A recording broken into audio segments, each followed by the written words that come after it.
Hello there. Thank you so much for joining us. This is News Channel Nebraska. My name's Eric McKay. Let's take a look at our top stories today.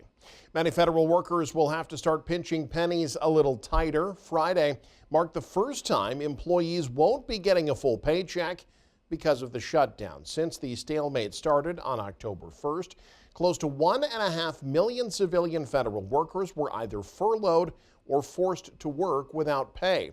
Hundreds of these employees were seen lining up at a food bank event this week in Washington, D.C. On Thursday, Senate Democrats blocked a Republican bill that would pay people who are considered essential workers. Democrats said they want the bill to cover furloughed employees, too. Lawmakers on both sides say they feel a bipartisan agreement could soon be reached. The government shutdown now officially the second longest in U.S. history, impacting all aspects of life, seemingly, including the dreams of many home buyers. Lee Waldman has more on how the shutdown is affecting the housing industry. Of course, the government shut down, and so my lender got back in touch with me, and she said, unfortunately, we're not going to be able to close until the USDA reopens. Chase Franklin had everything set for his move from North Dakota to Kansas, including a U.S. Department of Agriculture-backed mortgage to buy a home. Now that plan has come to a screeching halt. There was a full gamut of emotions. I mean, there was anger, there was frustration.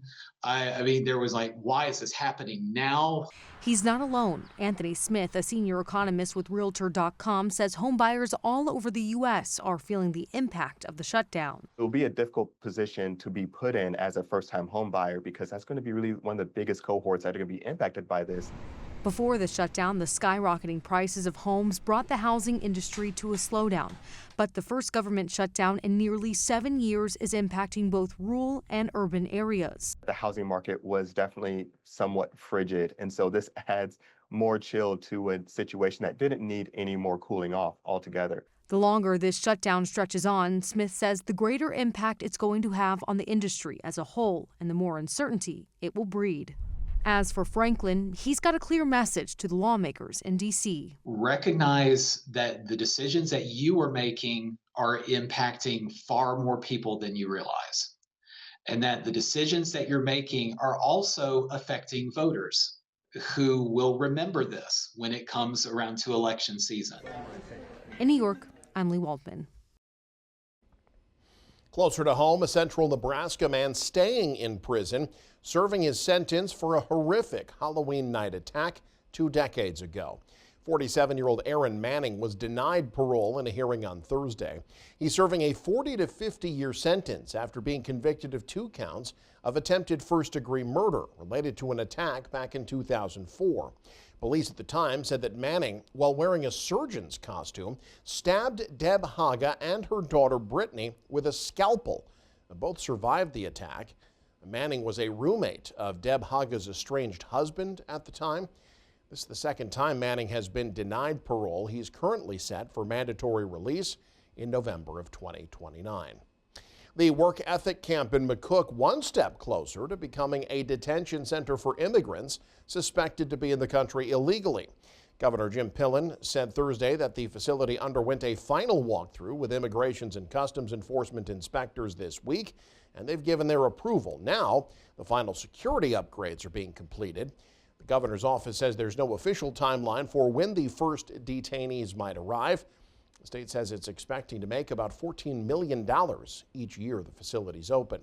Meanwhile, the lawsuit filed against the governor and the Department of Corrections director asked the court to deny the defendant's motion to dismiss and is also asking for a temporary injunction. The brief argues the governor acted above state statute by signing an agreement with the federal government. A hearing is scheduled on the matter Friday in Red Willow County District Court. A Northeast Nebraska animal shelter says they're more overcrowded now than maybe they've ever been. They're looking for someone who's looking for furry friends to keep them company. Tyler Murphy has more.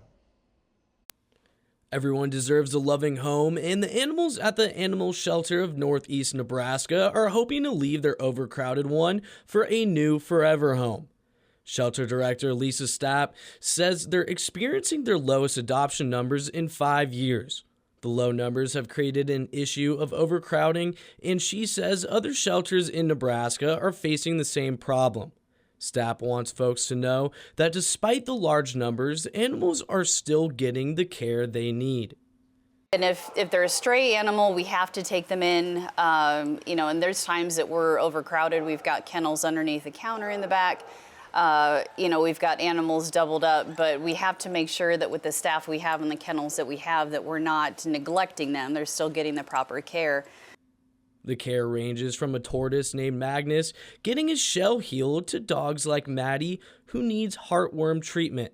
Stapp knows that medicine for animals can be expensive, so the shelter performs a full checkup on every animal before adoption to help reduce costs. They're going to get a much better deal adopting through an animal shelter because they're fully vetted. They're spayed or neutered, they're microchipped, dewormed, tested for everything, fully vetted for a much, much cheaper price. Stapp says the shelter in 2023 had 970 adoptions. This year, they'll be lucky to have 700. Nationally, shelters have reported 2.8 million adoptions, which is a 4% decrease. The deal that you're getting at an animal shelter, any animal shelter, is not only helping you financially, but it's also helping the animals that need a second chance. So basically give us a chance, give the animals a second chance, and you'll probably come in and find the love of your life. The shelter is also running a Name Your Price adoption fee for the month to help dogs find their forever home. In Norfolk, Tyler Murphy, News Channel, Nebraska. Welding. It is a vital, much-needed industry, but in much of the nation, the industry is struggling to find enough skilled workers. Well, Casey Wannenberg introduces us to one welder who's taken his craft across the globe, only to return home to small-town Nebraska.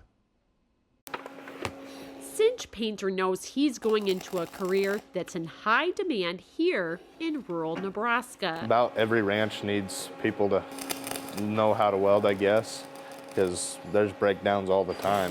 Painter recently finished his welding internship at Outback Machine and Welding in Springview, a small business that's seen big growth, expanding from just a few customers to more than 200 in only 3 years. Definitely there's a need in this entire region here.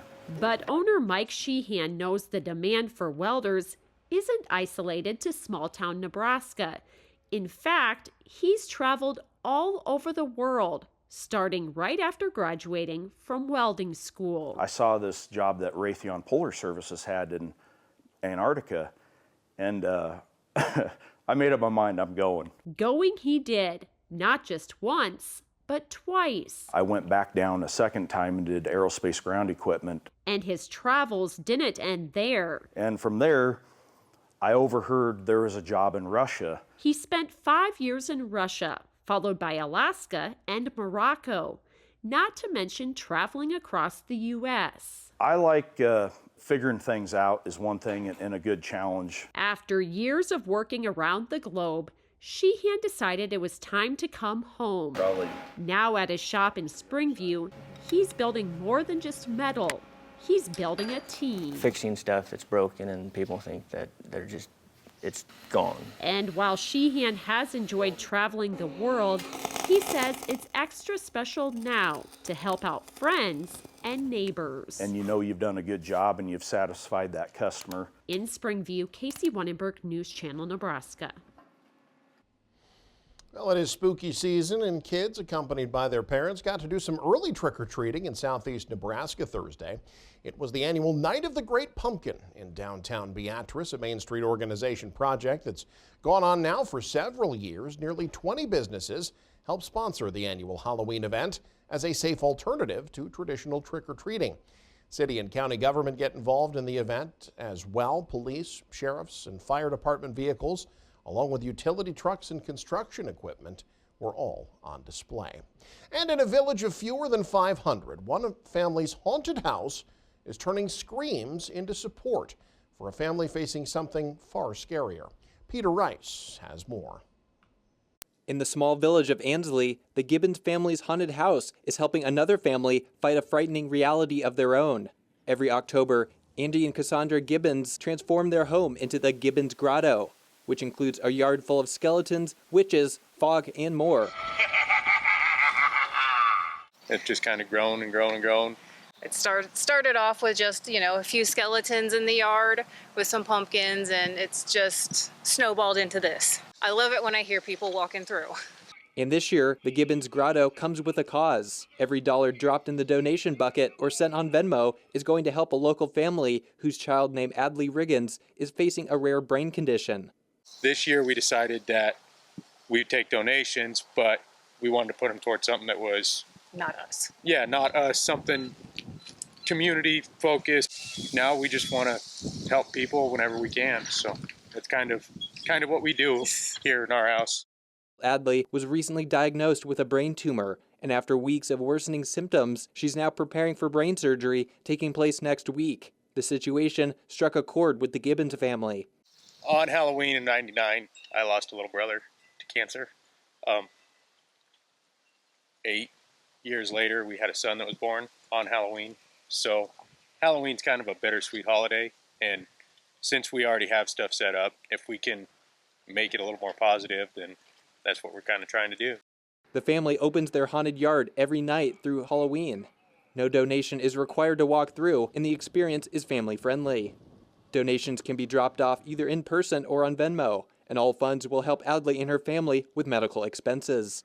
From Ansley, Peter Rice, News Channel Nebraska. You should. And you can stay up to date with the very latest by following us online. Head to newschannelnebraska.com, click on the News tab there. You can also follow us on X, like us on Facebook and Instagram as well. Thanks for joining us. Have a great weekend. This is News Channel Nebraska.